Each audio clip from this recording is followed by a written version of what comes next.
Это «Актуальное интервью». Меня зовут Петр Васильев. Здравствуйте. Акционерное общество «Акционерная компания «Железные дороги Якутии» входит в десятку крупнейших компаний республики. Занимает лидирующие позиции среди региональных компаний в сфере транспорта. Деятельность железных дорог Якутии имеет важное стратегическое значение не только для Якутии, также для Дальнего Востока и для России в целом. Как и где можно обучиться профессии железнодорожника, поговорим сегодня. Гостю на студии Надежда Иванова, инженер по подготовке кадров акционерного общества «Акционерная компания «Железные дороги Якутии».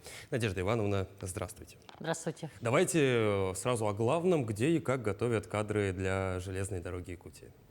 Наша акционерная компания «Железные дороги Якутии» совместно с Министерством образования, науки и профессионального образования, Министерством транспорта Республики Саха-Якутия готовит кадры для строительства и эксплуатации железной дороги за пределами республики. Это высшее образование. Дальневосточный университет путей сообщения, мы уже 20 с лишним лет там готовим. Так, еще, значит, Хабаровский техникум железнодорожного транспорта в городе Хабаровске. И в этом году мы начинаем, то есть, готовить, направить ребят в Сибирский госуниверситет путей сообщения, город Новосибирск. Ну, собственно, альма-матер весомый. Это получается как целевые места, да? Это целевые республиканские места. То есть все кадры гарантированно возвращаются к нам и работают у нас? Гарантированно они, когда закончат обучение, должны работать у нас в акционерной компании «Железные дороги Якутии». Надежда, Гарантированно. а какие специальности получают наши студенты? Ну, специальности у нас инженерные, например, строительство железных дорог, путепутевое хозяйство, инженер-механик по строительству и ремонту мостов, организация перевозок и управления на транспорте, есть специальность локомотивы, вагоны, электроснабжение транспорта и разные вот эти, например, информационная безопасность и так далее, и инфокоммуникационные системы. Ну, вот такие специальности. Ну, в общем, все важное и нужное для нашей, очень важное для нашего региона отрасли. Конечно. А что насчет льгот для студентов? Вот, какие преференции предоставляют студентам? Ну вот я как раз сказала, что это по нашей заявке, значит, Министерство образования и Министерство транспорта, они представляют нашу заявку еще зимой по министерствам, Министерство экономики, Министерство финансов. Потом наша заявка попадает в правительство Республики Саха-Якутия. Но вот недавно, в начале июня, вышло, значит, распоряжение, сколько мест и так далее, по какой заявке давать. Так, И вот, то есть это полный перечень, я так понимаю, тех преференций для обучающих? Да, льготы, да, насчет льгот. Ага. Вот они республиканские, почему я сказала республиканские, это целевые места. Это не российские, не федеральные. То есть за них оплачивает льготы и так далее, предоставляет республика, из бюджета республики в лице Министерства образования и науки Республики Саха-Якутия. Это значит... Если студент хорошо учится, значит, 2 раза в год туда и обратно перелет на самолете. Ух ты. Так, и еще возмещается проживание в общежитии. Потом, значит, предоставляются, значит, стипендии, почти что приравненные к стипендии наших студентов, которые обучаются в Якутске. Но это, конечно, это успевающим студентам. Отличникам и хорошистам. Ну, в общем, все, чтобы студенты чувствовали себя комфортно, насколько я понимаю. Ну да. А вот что насчет практики, самое важное? С какого курса она начинается? Ну и где они проходят, безусловно, на производстве, я так понимаю, да? Хороший вопрос. У нас практику проходит после 3-го курса обычно. Значит, это производственная практика называется. Приезжают они в Алдан, а потом, значит, отдел кадров их распределяет, может отправить в Нерюнгер грузовую, или в Алдане, или в Тамоте, или на станцию Нижний Бестях. Они проходят полностью практику, которая требуется в обязательном порядке. Это значит те ребята, которые за пределами республики учатся. Но у нас еще есть студенты транспортного техникума Нижний Бестях. От них очень много, они проходят практику, много студентов. Я потом еще остановлюсь. У нас, безусловно, останется, я думаю, на них какой формат практики? То есть если студент обучается именно на инженера путей сообщения, он и проходит по этой специальности практику? Или просто он знакомится с производством, с тем, как выглядят железные дороги? Ну, конечно, ознакомительные тоже есть. А некоторые специальности после второго курса проходят, это ознакомительные. А после третьего курса уже производственные. Они Введение уже по специальности. своей специальности проходят практику. А вот что насчет трудоустройства? Четыре года, я так понимаю, ребята обучаются или 5 лет? 5 5 лет. лет. 5 лет. Специалитет. Специалитет. 5 лет обучаются, и дальше следующая ступень. Как трудоустроиться? Есть ли какие-то льготы здесь, если ты заканчивал именно вот по квоте? Все 5 лет мы следим за ними, за их обучением, за посещаемостью и за дисциплиной тоже, можно сказать, да. И потом, значит, и техникум, который хабаровский, это Хабаровский техникум железнодорожного транспорта, они обучают по специальностям, которых нет в транспортном техникуме у нас в Нижнем Бестяхе, да. И вот эти ребята, они полностью, значит, они приезжают уже экипированные, можно сказать, что надо делать и так далее, все знают, и проходят практику. Но у нас техникум, например, Нижнебестяхский, потом Хабаровский техникум, у них практика очень длинная, 3 месяца даже. Ух ты. Ага. А высшее образование 4 недели или 5 недель. Вот такой немножко вопрос вне плана. Все-таки сложная профессия железнодорожника. А каков гендерный состав?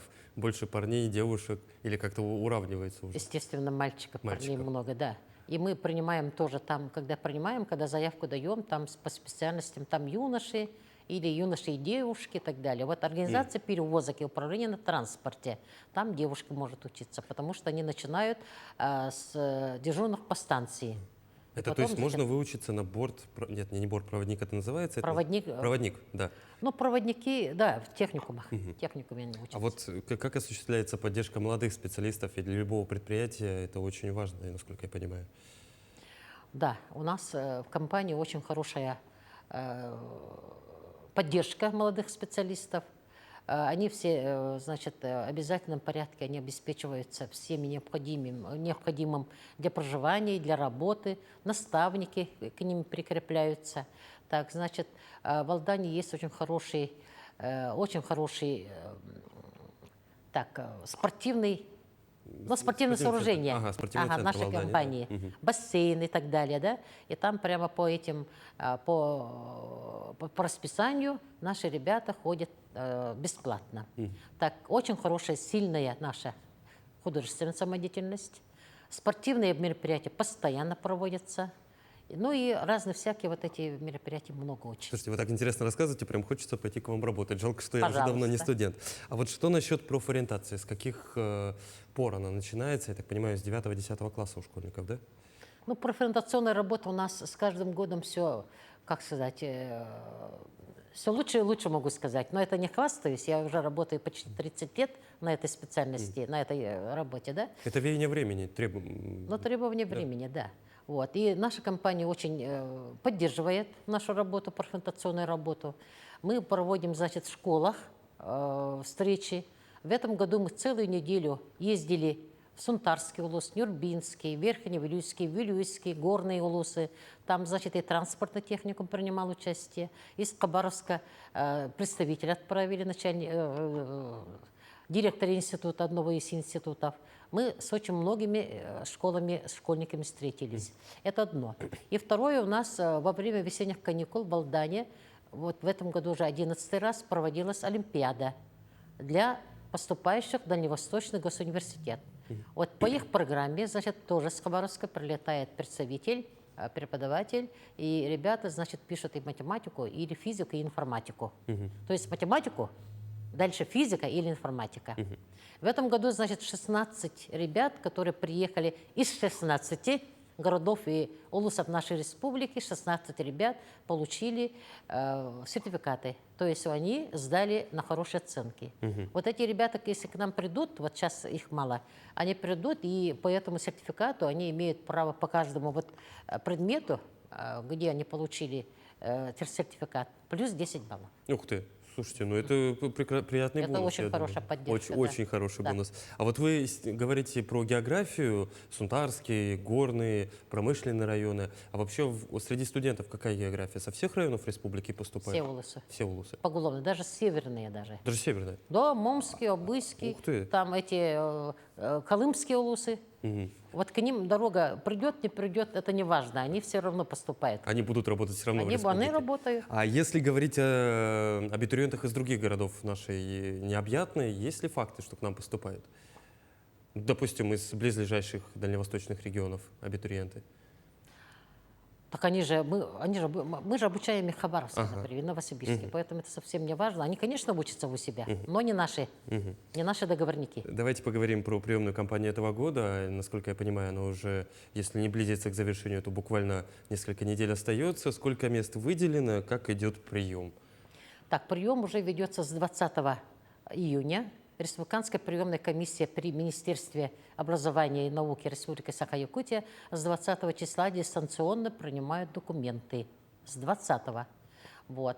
Но хотели до 10 числа, до 10 июля. Вчера у нас проходила большая ярмарка на площади Орджоникидзе, где мы принимали участие. И принимал участие директор института тоже ДВГУПСа приехал. Вот. И вчера с министерством мы договорились, что документы будут принимать до 20 июля. Поэтому, значит, я очень прошу всех родителей, бабушек, дедушек, вот кто смотрит эту передачу, вы направьте своих ребят и сагитируйте, чтобы они к нам пришли.